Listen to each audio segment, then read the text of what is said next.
pengangkatan calon aparatur sipil negara atau calon pegawai negeri sipil dan pegawai pemerintah dengan perjanjian kerja atau P3K jadi polemik. Tak hanya riuh di publik, beda pendapat juga terjadi antara pemerintah dan DPR soal keputusan bersama yang diambil dalam rapat Komisi 2 DPR. Lalu apa solusi nyata terhadap para CPNS dan P3K yang menunggu kejelasan status mereka? Lengkapnya dalam ulasan Istana bersama saya, Friska Clarissa.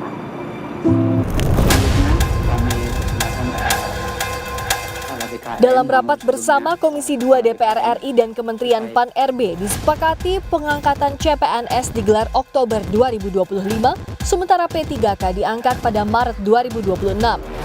Menteri Pemberdayaan Aparatur Negara dan Reformasi Birokrasi Rini Widiantini mengklaim usulan penundaan pengangkatan CPNS salah satunya mempertimbangkan usulan dari pemerintah daerah, serta pemerintah sedang menata ASN nasional secara menyeluruh termasuk mempertimbangkan kuota untuk CPNS. Meski mengusulkan menunda, Rini menyebut pemerintah menjamin CPNS yang lolos tetap diangkat menjadi pegawai ASN. ASN nasional secara menyeluruh dan adanya usulan penundaan seleksi dari beberapa daerah, pemerintah mengusulkan untuk dilakukan penyesuaian jadwal pengangkatan CASN sebagai pegawai ASN dengan perkiraan pengangkatan pada akhir 2025 atau di awal 2026. Memastikan bagi pelamar yang telah mengikuti dan dinyatakan lulus selesai CASN tetap diangkat sebagai pegawai ASN. Oleh nomor 4 ini mungkin percepatan CPNS P3K, Kementerian menyelesaikan penyelesaian CPNS dan P3K untuk formasi 2024 ini Pak, pada bulan Oktober 2024. Coba ditambahkan tuh redaksinya tuh. Iya kan, formasi 2024. 2024 kan? Iya. Ya. Lagi tambahan Bu. Cukup Pak. Gelombang protes pun terjadi di sejumlah daerah. Di Kendari, Sulawesi Tenggara, sejumlah calon aparatur sipil negara dan pegawai pemerintah dengan perjanjian kerja atau P3K tahap 1 Provinsi Sultra berunjuk rasa soal penundaan pengangkatan calon ASN dan P3K tahap 1. Dalam aksinya, massa menggelar orasi dan membakar ban bekas di jalan depan XMTQ Kendari. Begitu pula di Lombok, NTB. Tak terima penundaan pengangkatan sebagai aparatur negara, para calon P3K berunjuk rasa ke gedung DPRD NTB Senin siang. Para demonstran merasa dipermainkan, apalagi banyak CP3K yang telah berusia lanjut yang ketika diangkat mereka langsung pensiun. Nah, itu kami rasa itu kerugian buat kawan-kawan, kerugian sangat rugi sekali, rugi total. Umurku 56 tahun, hargai pengabdian jangan seenaknya. Jadi kalau 2026, Bapak di struktural ya? Sudah selesai pensiun. Melihat gejolak di sejumlah daerah, Komisi 2 DPR meminta agar pengangkatan CASN dan P3K dilakukan secara bertahap. DPR mengklaim Kementerian Pan-RB salah tafsir terkait putusan penundaan pengangkatan CPNS.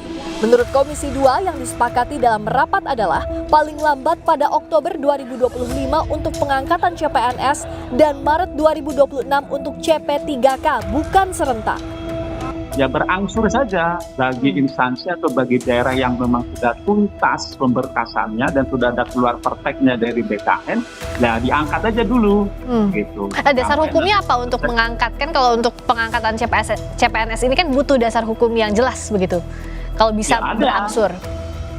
Oh, sebenarnya kan undang-undang sudah ada ya kan, undang-undang ASN terakhir 20/2003, lalu peraturan menteri, keputusan menteri, ya, termasuk keputusan kepala BKN itu tahapannya kan sudah ada semua. Terakhir akhirnya mereka memutuskan atas dasar pemahaman mereka terhadap kesepakatan kita itu seperti itu. Nah, menurut kita ini kan banyak juga PNS, calon PNS maksud saya, itu kan yang sudah nggak bekerja lagi karena berharap betul 1 April atau 1 Mei mereka bisa terima. Menanggapi penolakan keras para calon ASN di sejumlah tempat, Menpan RB Rini Widiantini menjawab singkat telah melaporkan penundaan pengangkatan CASN dan P3K kepada Presiden Prabowo Subianto. CASN dong Bu, jadinya gimana Bu? Keputusan dari Presiden gimana Bu? Akan dilapor Presiden. Tapi gimana sih Bu? Tadi dengan presiden. Tadi ngomongnya sekolah rakyat. Nah, Ya, tapi untuk CSN sempat dilaporkan nggak, Bu? Ya sudah dilaporkan, nanti akan ada. Baik, Mbak. Makasih, Mbak. Presiden ya. Sementara Guru Besar IPDN yang juga Dirjen Otonomi Daerah Kemendagri 2010-2014 Johermansyah Johan mendorong pemerintah segera mengangkat CPNS dan CP3K tanpa penundaan agar tidak berdampak bagi para calon PNS dan P3K secara pribadi dan institusi.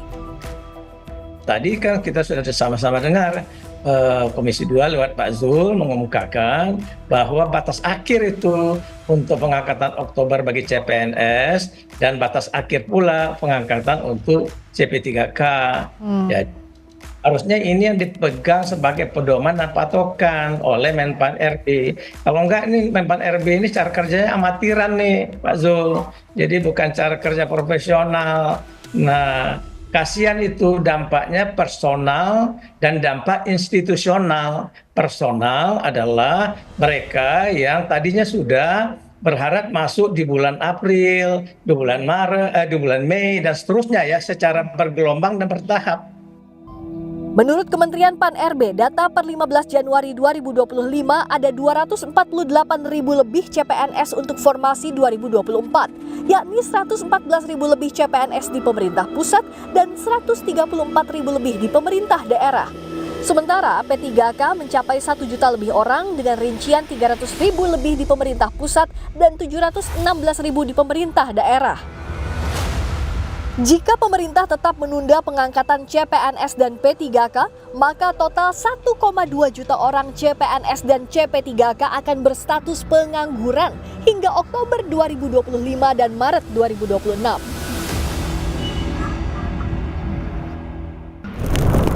Keputusan bersama antara pemerintah dan DPR semestinya diambil secara bijak untuk menepati janji manis soal pengangkatan CPNS dan P3K yang sedianya dilakukan Maret 2025. Langkah cepat harus diambil agar nasib CPNS dan P3K tak lagi menggantung dan polemik seperti ini tak boleh lagi terjadi. Friska Clarissa, Hanil Rivelino, Kompas TV, Jakarta.